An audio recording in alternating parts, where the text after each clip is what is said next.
все видят. Ведь можно легко дать оценку этим недолюдям. Я и как врач дам свою оценку. И в конце концов я могу просветить народ Туркменистана, дав анализ внешности каждого и анализ их поведения.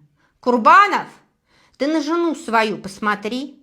Бедная женщина страдает от ожирения. Это у нее от нехватки и мужской энергии, и другой энергии тоже.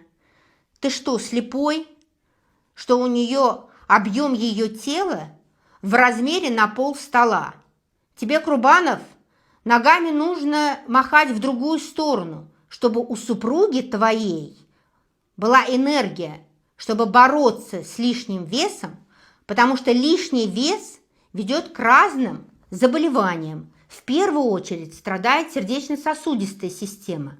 Помогает бороться с этими осложнениями как раз муж, который должен любить и быть приятным для женщины. О чем в твоем случае, Курбанов, не скажешь. По твоей жене все видно.